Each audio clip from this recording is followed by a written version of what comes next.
Nous sommes le 1er décembre 2018 à Paris, en plein mouvement des Gilets jaunes. En marge d'une mobilisation, des affrontements violents éclatent entre manifestants et forces de l'ordre. Bouclier ! Bouclier !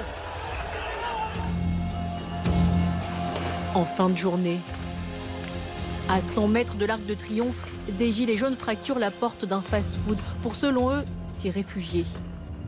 Parmi eux, Manon et Maxime. Mais déjà, on rentre et on essaye de reprendre nos émotions, de reprendre notre souffle. C'est chaud. C'est chaud. À l'intérieur, une vingtaine de gilets jaunes. À l'extérieur, une compagnie de CRS arrive. Selon nos informations, leur chef leur indique que le restaurant est en train d'être pillé et qu'ils doivent l'évacuer. Pourtant, selon ce photographe présent à l'intérieur... La seule chose qui est cassée, c'est la porte d'entrée, qui a été clairement fracturée. Tout le reste du Burger King est absolument clean. Il n'y a aucune dégradation, il n'y a aucune casse, aucune volonté de détruire, de piller. Ce n'était pas du tout l'objet ici. C'est vraiment des gens qui sont rentrés dans le Burger King pour se réfugier.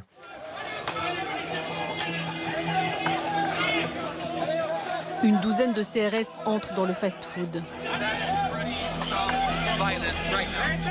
Au sol, ce manifestant est matraqué. Sur ces images, il reçoit 13 coups. Et ce n'est pas fini. Un autre CRS lui en porte 4 de plus. Au total, il reçoit 27 coups de matraque portés par 6 policiers. Ce manifestant, nous l'avions retrouvé au printemps dernier.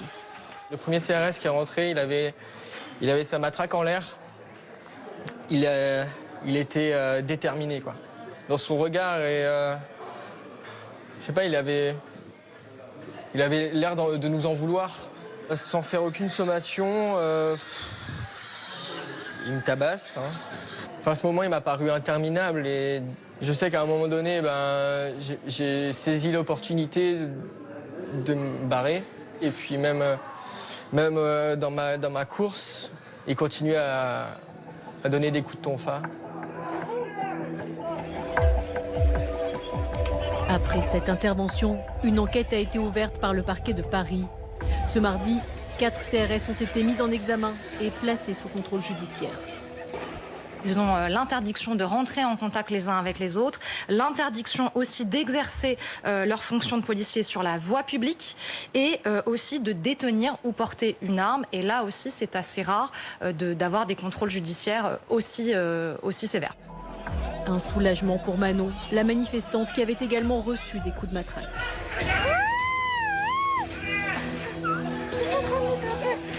Je suis contente, on est content. Ça a été plus vite que prévu, plus vite que ce qu'on attendait. Et comme je disais, j'ai hâte d'entendre leur version, de voir ce qu'ils vont dire. Je me dis de toute façon que s'ils ont fait ça, c'était sûrement ils vont recommencer ou autre. Est-ce qu'ils seraient capables de continuer leur métier? Je sais pas, j'ai plein de questions également, de savoir comment est-ce qu'on peut excuser tout ça, je sais pas, mais oui, déjà des excuses, ça c'est clair, et qu'ils prennent conscience que ce qu'ils font, c'est grave. On n'a rien fait, on n'a rien fait, monsieur. On n'a rien fait. Mais pourquoi seulement 4 policiers déférés, alors qu'ils étaient une douzaine à intervenir? L'IGPN dit avoir eu du mal à les identifier. La police des polices insiste aussi sur le contexte dans lequel l'intervention a eu lieu. C'est l'une des journées les plus violentes. Ces CRS, près de l'Étoile, près de l'Étoile, près de l'Arc de Triomphe. Et pendant près de 11 heures, cette compagnie de CRS va essuyer des tirs de projectiles en tous sens. Alors ces policiers ont-ils perdu leur sang-froid? D'après l'un des policiers présents lors de l'intervention, voilà ce qu'a dit en substance le commandant de la compagnie à ces hommes avant qu'ils n'entrent. Vous me les sortez, vous leur cassez la gueule. Joint par téléphone quelques mois plus tard, le commandant n'avait pas voulu s'exprimer. Je ne peux pas vous parler. La justice déterminera si c'est vrai. Le 16 mai 2019, dans un rapport, l'IGPN reconnaît des violences qui ne semblaient pas justifiées lors de cette intervention. Il y a un an, nous avions montré ces images au colonel de gendarmerie d'Iméo. Sa position était sans appel. C'est de la violence policière, oui. Il y a de la violence policière, malheureusement.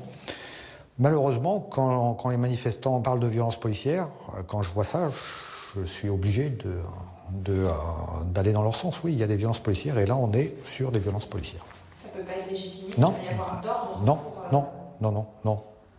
Non. Ce sont des violences policières. À la suite de cette intervention, aucun des manifestants présents dans le fast-food n'avait été interpellé.